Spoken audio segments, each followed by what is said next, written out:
दोस्तों arithmetic progression का यानी कि एपी सीरीज़ का हमारे पास क्वेश्चन है। ये राकेश सर द्वारा किया गया है। अब हम ट्राई करते हैं। अब सबसे पहले हम इसका बैकग्राउंड चेंज करेंगे ताकि हम ईजी से चीज़ों को कर पाएँ। और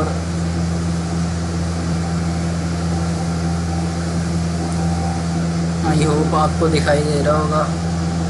ठीक है, सबसे पहले हम इसे मिटा देते हैं ताकि इसका आंसर हम देख लेते हैं। आंसर यहाँ पे लिख लेते हैं। क्या है जी? इसका आंसर है जी, आंसर है -250। ये आंसर है, ये हमने नोट कर लिया। अब हम करेंगे इस क्वेश्चन को। सबसे पहले हम इसे मिटा देते हैं।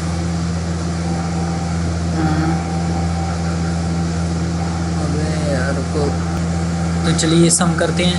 हमें क्या दिया गया यहाँ पे? सबसे पहले मैं लिख देता हूँ। एक एपी दी गई है। ठीक है, एपी यानी कि 1 -6 +2 -7 +3 -8, इस तरह से एपी चल रही है। और अप टू 100 टर्म तक ये दिया गया है, 100 टर्म तक। ठीक है, और हमें क्या करना है? हमें इनका सम निकालना है, जोड़ निकालना है। तो जोड़ निकालने का हमारे पास एक फार्मूला आता है। ठीक है, जिसे SN फार्मूला कहते हैं। ये होता है n/2 2a प्लस में n-1 × d। ठीक है जी। यहाँ पे a जो होता है वो फर्स्ट टर्म होती है जी, first term. a2 second term, ये फर्स्ट टर्म। ठीक है जी, सेकेंड टर्म होगी इस तरह से। और d होता है कॉमन डिफरेंस, यानी कि a2 - a1।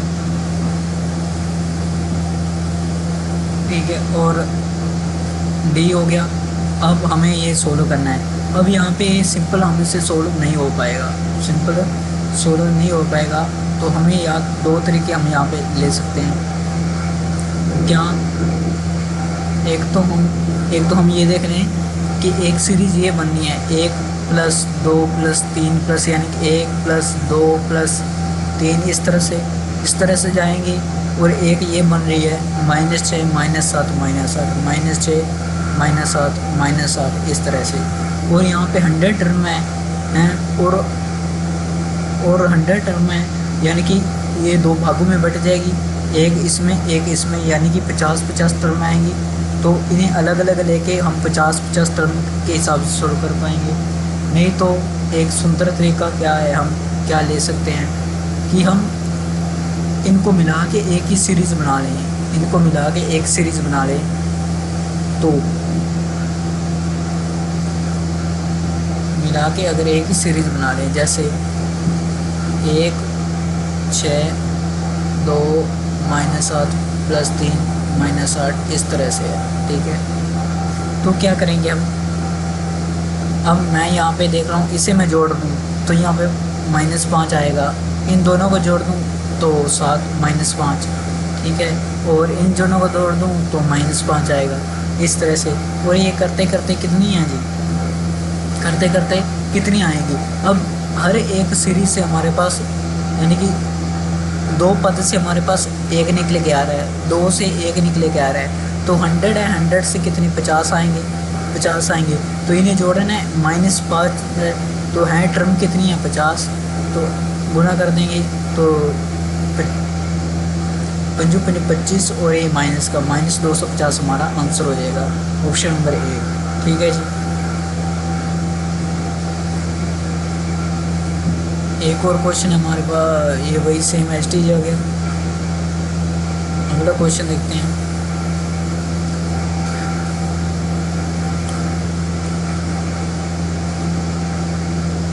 सबसे पहले हम इसका सॉल्यूशन को मिटा दें।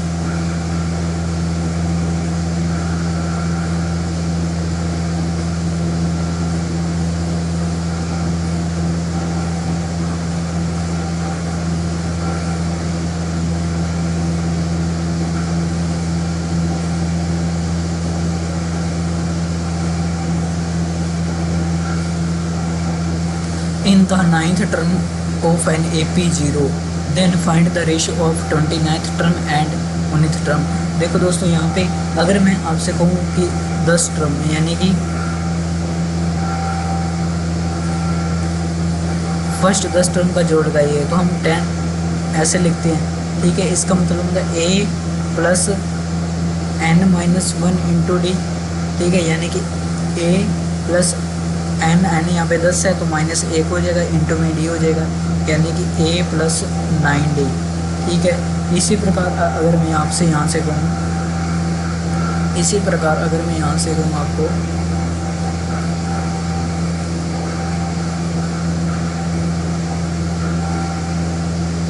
15 का जोड़ बताइए तो ये कैसा आएगा, a प्लस 14d आएगा। यहाँ पे अब ऐसे कहूँ कि 20 का जो पहले 20 पद बताइए तो आप कैसे कहोगे a प्लस 19d, तो a कम होकर यहाँ पे आ जाता है, ठीक है।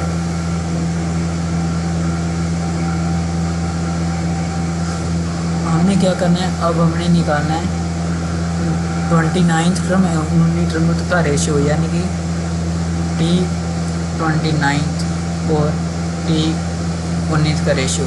तो यहाँ पे क्या आ जाएगा, a प्लस 28d और यहाँ पे a प्लस 18d, ठीक है। और यहाँ पे हमें दिया गया है, यहाँ पे कह रहे हैं कि AP 9th टर्म है, यानी T9 दिया गया हमें कितना 0, T9 ये बराबर कैसे हो जाएगा, a प्लस 8d बराबर भी 0 है, यानी कि a की वैल्यू आ जाएगी -8d,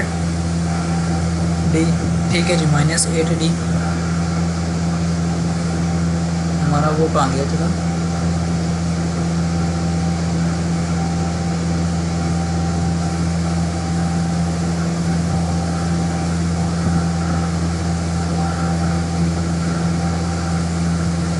चलो कोई नाम नहीं, आप दोबारा लिख देते हैं। तो यहाँ पे क्या था, A29, ठीक है, 29 और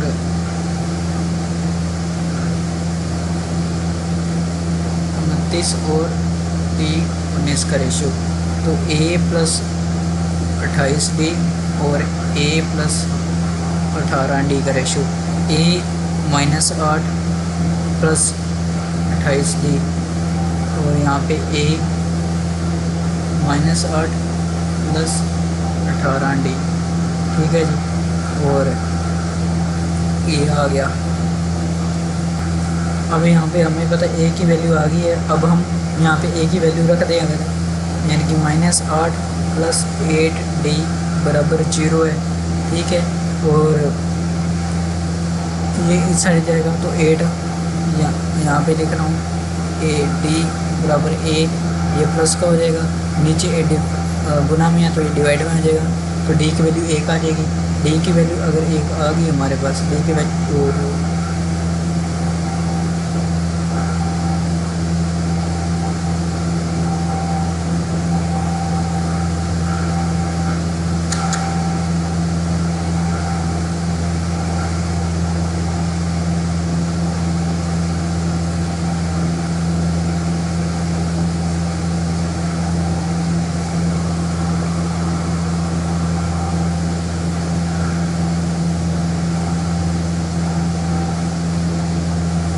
यहाँ पे आप लो देख लो, और क्या सेट बैठ ही नहीं रहा सिस्टम,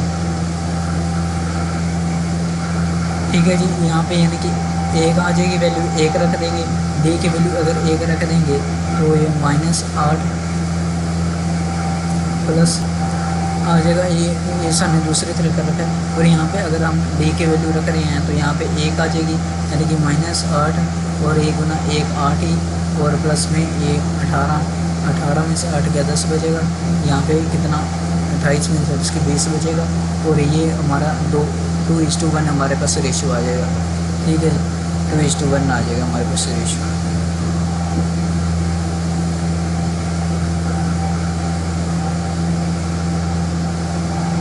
इसका हमारा आंसर क्या है जी, आंसर देख लेते हैं, ये है जी 10:3, 10:3, ठीक है, ये हमारे पास आंसर है। अब हम इसे करते हैं, यहाँ पे रख लेते हैं, अब आसानी रहेगी मुझे लगता है। हाँ अब देख लेते हैं, in the ratio 7 term and 3rd term of an A P is ratio दे रखे हैं।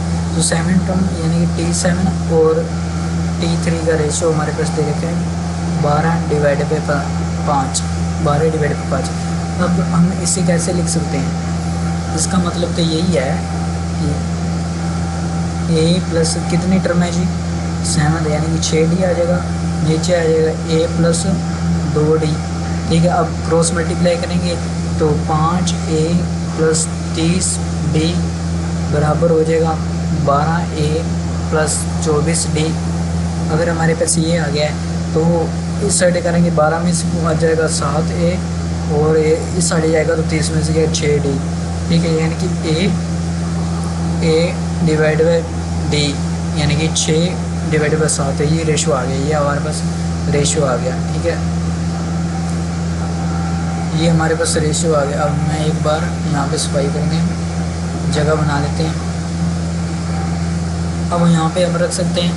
ठीक है जी, हमें पहले दिया गया A प्लस 6D बराबर 12 है। तो ठीक है जी, A की वैल्यू अगर रख रहे हैं तो हमें निकालना, दोनों ही आ गए हमारे पास। अब तो कुछ निकालना ही नहीं है, दिक्कत ही नहीं है हमारे पास। ठीक है, दिक्कत ही क्या है अब तो, अब जो पूछ रहा है वैसे वैसे हम निकाल देंगे।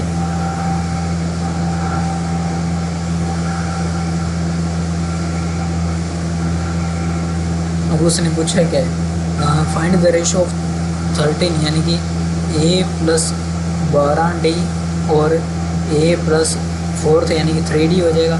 A कितना है 6 है प्लस 12 गुणा 7 है।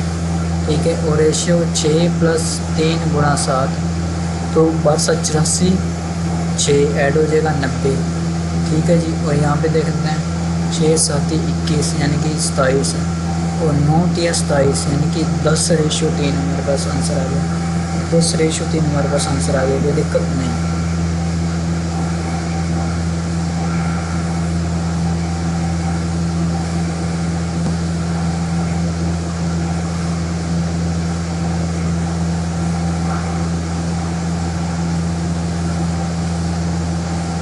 अब इसे देख लेते हैं।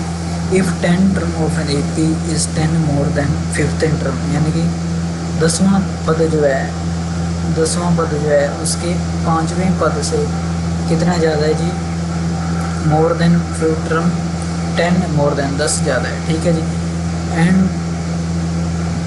And the term sum of this term is 32 यानी कि T10 प्लस T5 अगर करेंगे तो उनका सम है 32। अब हमें इन्हें सोल्व करना है, कैसे किया जाए। तो सबसे पहले हम देख लेते हैं,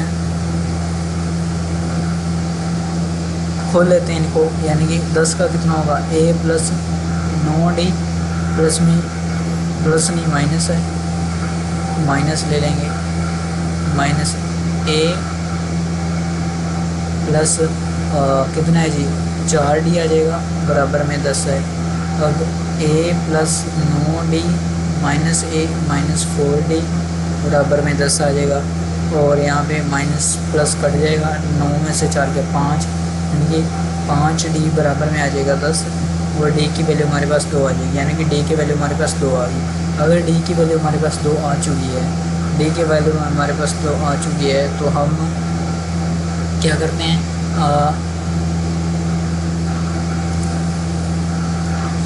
अब हम किसी भी इनका सम, और हमें कह रखे इनका सम है 32 यानी कि A प्लस 9D प्लस में A प्लस 4D बराबर 32 होगा, बराबर 32 होगा। D की वैल्यू हमारे पास आ चुकी है, यहाँ पे 2A हो जाएगा।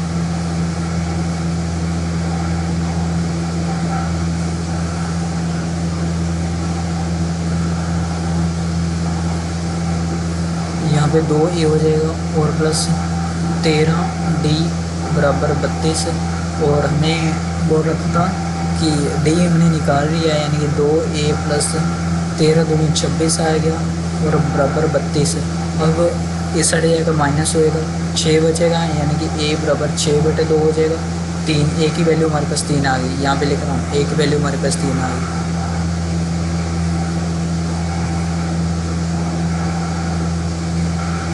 A की वैल्यू मेरे पास 3 आ गई। A की वैल्यू उसने कहा क्या है, then find the 18th term. T80 निकालनी है तो कैसे निकलेंगे, A प्लस 17D, A कितना है जी 3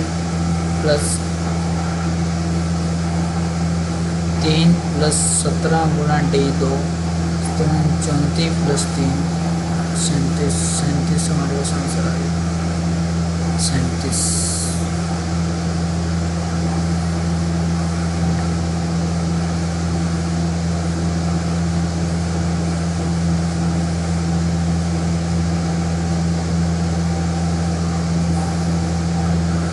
T2 प्लस T3 है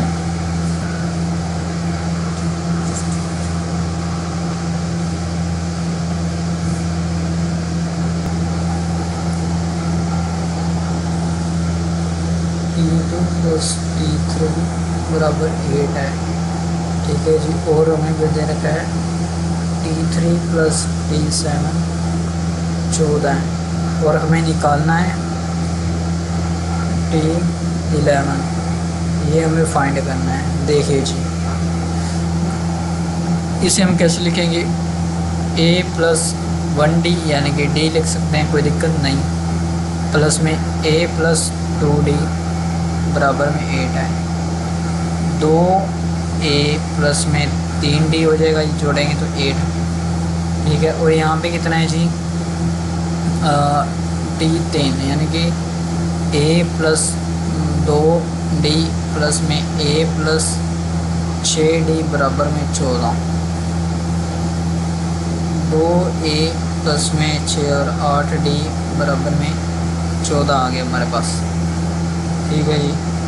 तो हमें निकालना है ये, इसका मतलब है A plus 10D, A plus 10D,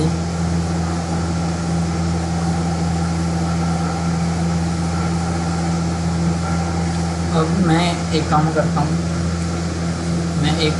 ये हमारे पास आ गई तो वैल्यू, इनको मैं सोल्व कर लेता हूँ, इन्हें हम सोल्व कर लेते हैं।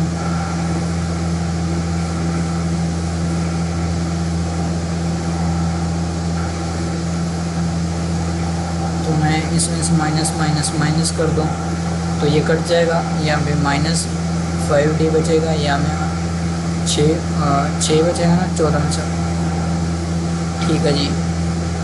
D कहाँ से आ गया, माइनस से माइनस का जाएगा, D की वैल्यू आ जाएगी 16/5, D की वैल्यू ये आ गई है। अब D की वैल्यू ये अगर आ गई है तो हम क्या करें, हम A की वैल्यू निकाल सकते हैं, हाँ जी निकाल सकते हैं। तो कैसे ही यहाँ पे किसी भी इक्वेशन में रखना है, पहली इक्वेशन में 2 + 3 गुना 16/5 है जी बराबर में 8 है जी। तो 2A प्लस 16 32 16 थी 48/5 आ गया, ये माइनस हो जाएगा 8 में से, माइनस हो जाएगा 8 में से,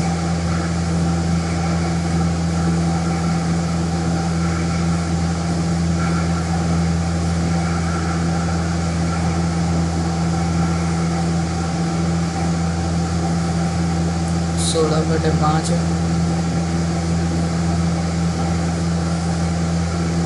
और यहाँ पे कितना आ जाएगा जी, A बराबर 8 में से 48/5 घटाएंगे, ठीक है जी। 2 मल्टीप्लाई में है 8 × 5 = 40 माइनस 48/5 आ जाएगा, यानी कि -8/5 आएगा, और A बराबर 2 आ जाएगा, -8/10 आ जाएगा। कहीं गलती तो नहीं कर रहे हैं।